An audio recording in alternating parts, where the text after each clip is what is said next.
The happiest photo I have with my daughter was paid for by a sports bet. We're standing outside a World Cup stadium, both wearing matching jerseys, surrounded by flags and people singing in languages we didn't understand. My daughter has her arm around me and the biggest smile I've ever seen on her face. For months, that photo was the background on her phone. Then she found out I had gambled away the money we had saved for her college education. She took the photo out of its frame, placed it on the kitchen table, and asked me one question. Did gambling pay for this too? I said yes. That was the moment I stopped being the father in her favorite memory and became the man who had stolen her future. My name is Jason. I'm 37 years old, and I live in Pennsylvania. Before the World Cup, I wasn't what most people would call a gambler. At least, that's what I told myself. I had placed a few small bets on football games with friends, $20 on the Super Bowl, $10 on whether a certain player would score. Sometimes I bought a scratch off at a gas station. I never went to casinos, never played poker for serious money, and never hid a betting app from my wife. I thought gambling addiction happened to a different type of person. Someone reckless. Someone desperate. Someone who already had problems. I was married to my wife, Melissa, for 16 years. We met in our early 20s, back when I still had hair in the places I wanted it, and she still laughed at all my jokes instead of only the good ones. Melissa worked as a medical office manager. I was a regional sales manager for a commercial heating company. The job paid well, but it came with long hours, constant calls, and the pressure of always being one bad quarter away from disappointing someone. We weren't wealthy, but we were comfortable. We owned a 3-bedroom house in a quiet suburb, 2 cars, a grill I used less often than I claimed I would, a small backyard with a basketball hoop that leaned slightly to the left because I installed it myself and refused to admit it was crooked. Our daughter Lily was 15. She was smart in a quiet way, not the kind of kid who needed everyone to know she was smart. She loved biology, hated public speaking, and had wanted to work with animals since she was 7. For years, she said she would become a veterinarian. Then she learned how long veterinary school took and briefly changed her plan to something with animals that doesn't require being in school forever. Melissa and I had been saving for her education since she was a baby. Not perfectly. There were years when we barely contributed anything. Years when the furnace broke, the car needed repairs, or one of us changed jobs. But we kept going. Birthdays, tax refunds, work bonuses, a little from every paycheck. By the time Lily was 15, we had just over $58,000 spread between a college savings plan and a separate education account. It wasn't enough to pay for everything, but it was a strong start. Melissa was proud of that money. So was I. Whenever I felt behind in life, I could look at that account and think, at least we did this right. The World Cup changed that. Or maybe it exposed something in me that had been waiting for the right excuse. I had always liked soccer, but I became obsessed during the World Cup.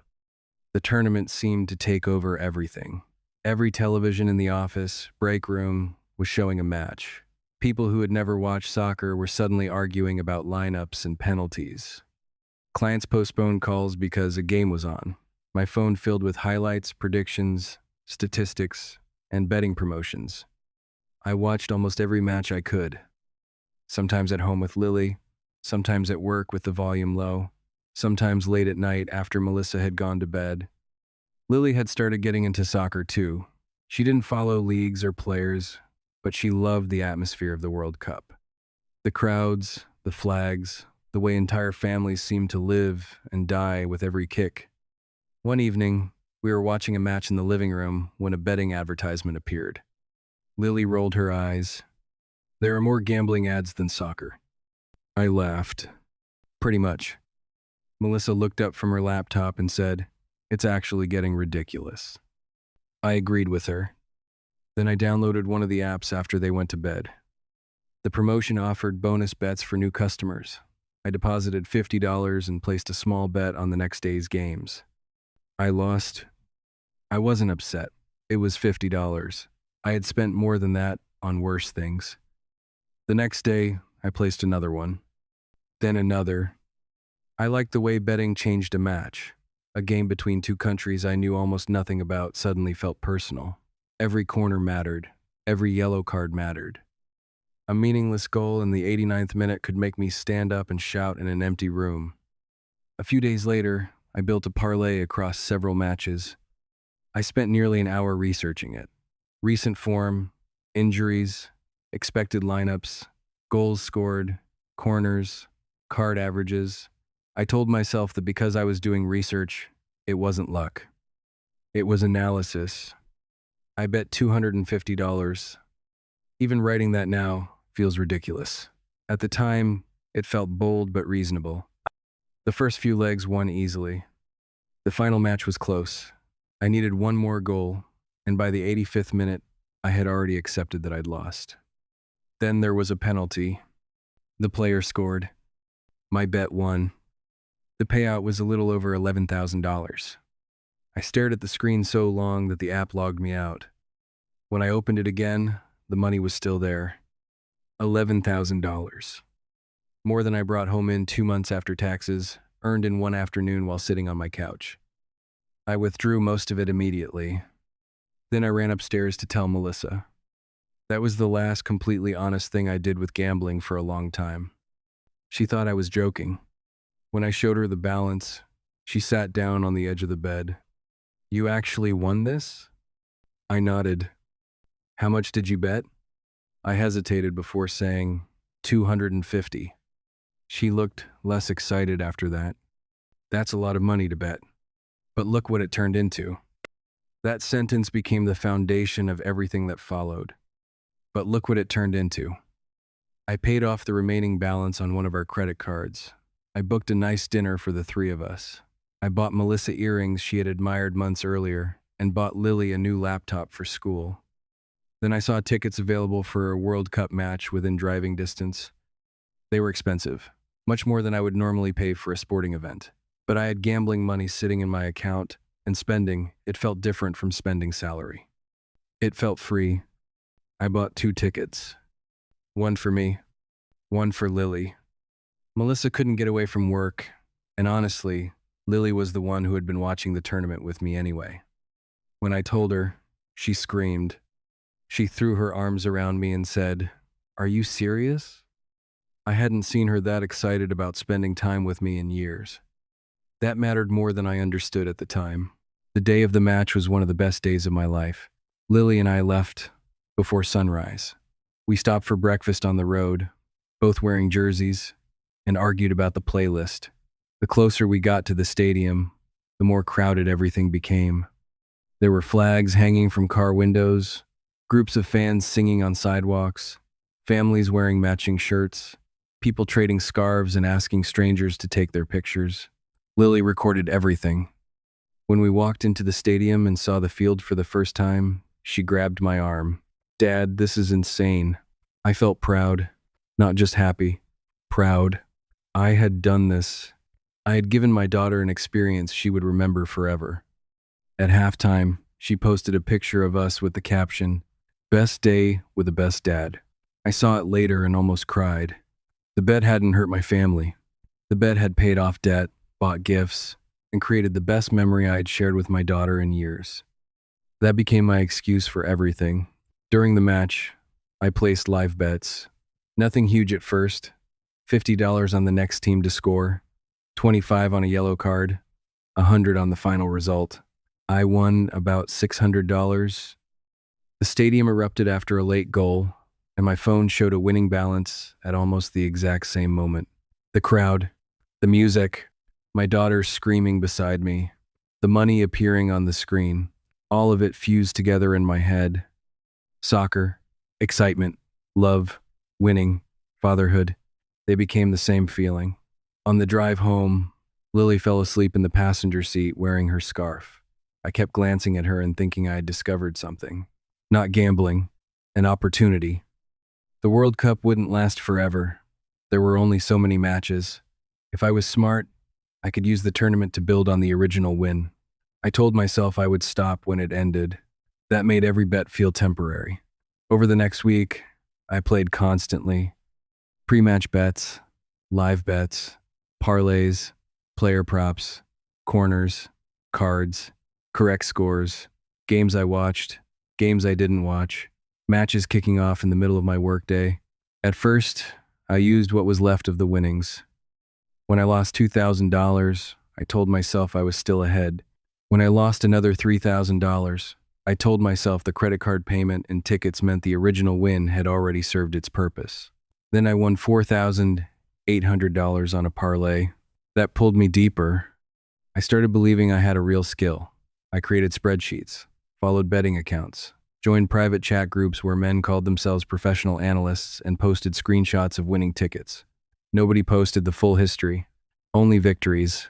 I stopped watching soccer as a sport. I watched numbers. If Lily came into the room and asked who I wanted to win, I would have to think about which bets I had placed before answering. Melissa noticed I was spending more time on my phone. "You're not still betting, are you?" "A little. Mostly with the winnings." That was partly true at first. Then it wasn't. I started using my checking account, then a credit card, then another. Whenever I lost, I felt like I had wasted the original opportunity.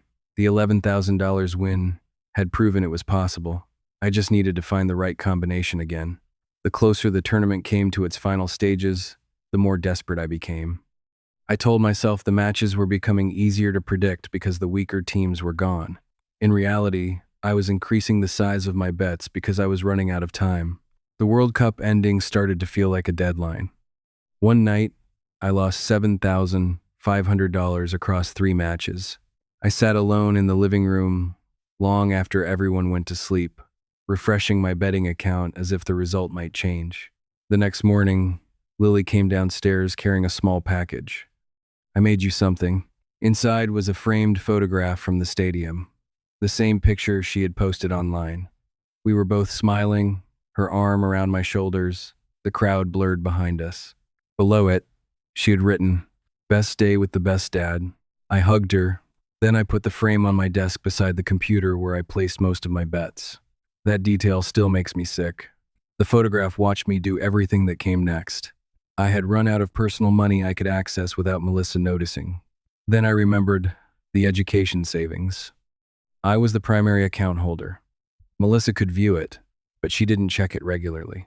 We contributed automatically, and the balance had grown slowly for years. I logged in just to look. $58,432. I told myself I wouldn't touch it. Then I started calculating. If I borrowed $3,000 and doubled it, I could repair my gambling losses and put the money back before anyone knew. I wasn't stealing from Lily. I was borrowing from an account I had helped build. For the first time in months, I felt calm. That is the terrifying thing about a bad decision when addiction presents it as a solution. I withdrew $3,000. There were taxes and penalties to think about, but those felt like future problems. The money reached our checking account, and I transferred it into the betting app. I lost it in 2 days, so I withdrew $5,000 more, then $7,500. Each withdrawal made the next one easier. I stopped thinking of the account as Lily's college money. I started thinking of it as recovery capital. Money I could use to save the rest of the money. I created fake explanations in my head for the missing balance, market changes, administrative errors, temporary transfers, anything except the truth. At the same time, Lily started researching colleges. She showed us a university with a strong animal science program and told us about a summer course she wanted to apply for. "I know college is expensive," she said one night at dinner, "but Mom said you guys have been saving since I was little." I looked at my daughter and said, "You don't need to worry about money." At that point, I had already taken more than $20,000. Melissa smiled at me across the table. I felt like I was choking. But that night, instead of confessing, I placed another bet. The final collapse happened during one of the last major matches of the tournament. By then, I had lost almost all the original winnings, maxed out 2 cards, and taken more than $40,000 from Lily's education savings. Only around $16,000 remained. I knew Melissa would eventually notice. We had an appointment scheduled with a college financial advisor the following week, and she had already mentioned bringing statements. I had days, maybe less. I told myself the upcoming match was my final chance. One last big bet. Then I would stop. I built an enormous parlay, match winner, total goals, corners, cards, one player to have a shot on target. I had convinced myself every part was logical. I withdrew nearly all the remaining education money. I left a little in the account so it wouldn't look completely empty at a glance. Then I placed the bet. For most of the match, everything went perfectly. The right team was winning. The goal total had hit. The player had recorded a shot. I needed one more corner. One corner. There were more than 15 minutes left. I stood in front of the television, unable to sit down. Melissa was upstairs. Lily was at a friend's house. My heart pounded so hard, I felt dizzy. Every attack looked promising. Every time the ball went near the end line, I stopped breathing. No corner. The match went into stoppage time. Still no corner. Then, with seconds left, a defender blocked a cross. The ball rolled toward the line. For one perfect second, I thought it was going out. The goalkeeper reached it before it crossed. The referee ended the match. My bet lost. More than $15,000 disappeared with one whistle. I stood in the living room staring at the television while players celebrated on the field. I didn't shout. I didn't cry. I just felt empty. Not sad. Not scared. Empty. Then the front door opened. Lily came in carrying a folder and talking excitedly about the summer program. She stopped when she saw me. "Dad, are you okay?" I looked at her and said, "Yeah, just tired." She walked past the framed stadium photo on my desk. I watched her go upstairs. Even then, I didn't confess. The truth came out 2 days later.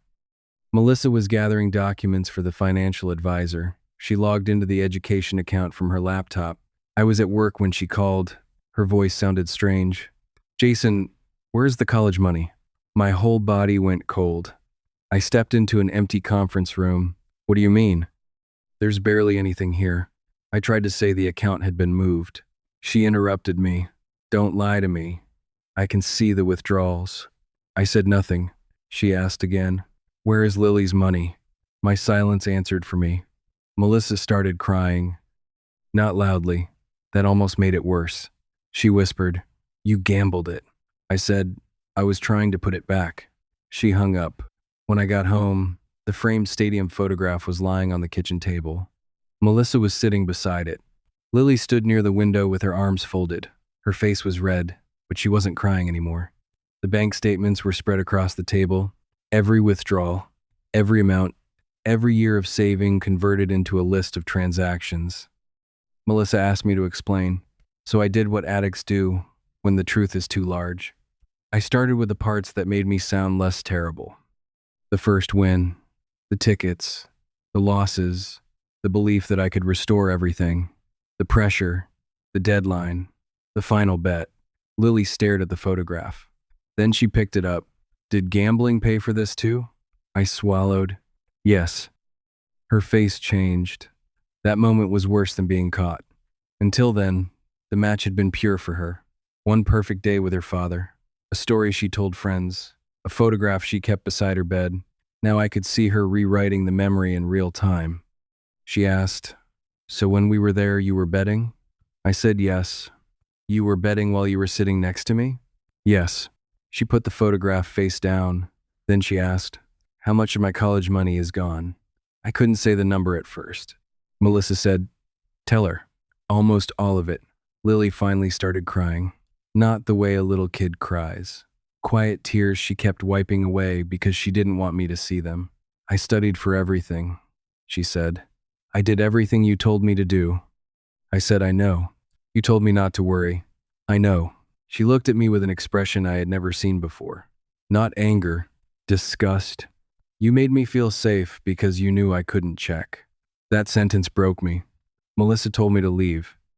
I tried to argue. I said we needed to talk as a family. I said I could sell my car, take a loan, work more, rebuild the account. Melissa stood up. "You don't get to solve this with another promise." Lily walked upstairs without looking at me. I packed a bag and slept in a hotel that night. The room had a television showing World Cup highlights. I unplugged it from the wall. That was 11 months ago. Melissa and I are still married legally, but we are separated. She and Lily live in the house. I rent a room from a coworker and send most of my paycheck home. I sold my car and bought an old used sedan. I cashed out what little retirement money I could access, accepted the penalties, and put it toward rebuilding Lily's education fund. I also took a weekend job delivering building supplies. It isn't enough. That is the reality. Lily will still be able to attend college, but the choices she has will be different because of me. She is applying for scholarships. She may have to attend a less expensive school, live at home, or take student loans. Every loan she signs will contain part of my addiction. That is harder to live with than the money itself. Melissa controls every account now. My paycheck goes into an account I cannot access freely. Betting blocks are installed on my devices. I attend gambling anonymous meetings twice a week and see an addiction counselor. I haven't placed a bet in 9 months. I don't say that proudly. I say it carefully. The desire didn't disappear when I lost everything. That surprised me. Even after Lily cried at the kitchen table, part of my brain still whispered that one perfect bet could restore the money and repair what I had done. That is how I know this is an addiction and not simply bad judgment. Bad judgment ends when the consequences become obvious. Addiction looks at the consequences and offers itself as the solution. Lily barely spoke to me for the first 3 months. When I texted, she answered with one word, or not at all. She stopped sharing school news with me. Melissa sent me updates instead. The framed stadium photo disappeared. I don't know whether Lily threw it away or hid it somewhere. I haven't asked. A few weeks ago, she agreed to have lunch with me. We met at a small diner. She sat across from me, older somehow, even though less than a year had passed. I apologized again. Not the kind of apology that contains promises. I've learned that apologies become another form of manipulation when you keep attaching your preferred ending to them. I told her I understood that I had changed her future. She said, "You changed how I remember you." That hurt more. She told me the World Cup match used to be the best memory of her life. Now, when she thinks about it, she imagines me looking at my phone. "I don't know which parts were real," she said. I told her all of it was real. The excitement, the drive, the pride I felt being with her, the happiness. She looked down at her food and said, "Then why wasn't it enough?" I didn't have an answer. That is the question I take with me to every meeting. Why wasn't it enough? Why wasn't my daughter beside me in a stadium enough? Why wasn't her hand gripping my arm when the crowd roared enough? Why wasn't the photograph, the caption, the drive home, the trust in her face enough? Why did I need money on top of it? I used to believe gambling made that day possible. Now I understand it corrupted the day from the beginning. The first bet bought the tickets. Every bet after that made Lily pay for them. People like to talk about gambling losses as numbers: $50,000, a mortgage payment, a retirement account, a college fund. But money represents time. The money I lost was Melissa packing lunches instead of buying them. It was work bonuses we didn't spend. It was birthday checks from grandparents. It was years of saying, maybe next year. It was the promise we made when Lily was a baby that she would have choices we didn't have. I didn't lose a balance on a screen. I lost 16 years of my family choosing her future over their present. I'm trying to rebuild what I can. I know I may never rebuild the trust. There is no dramatic ending where Lily forgives me because I attended meetings and sold my car. Those are consequences, not acts of heroism. Sometimes she answers my calls now. Sometimes she doesn't. Last month, she sent me a picture of an acceptance email from the summer animal science program. I stared at it for a long time. Then I replied, "I'm proud of you." She reacted with a heart. Nothing else. That tiny heart meant more to me than the $11,000 win ever did. I wish I had understood value before I confused it with money. The World Cup gave me the best day I ever had with my daughter. Gambling taught me how to destroy it. And the thing I regret most isn't that I lost her college savings. It's that when she looks at the happiest photograph of us, she no longer sees a father who took her somewhere special. She sees the beginning of the moment he chose a bet over her future.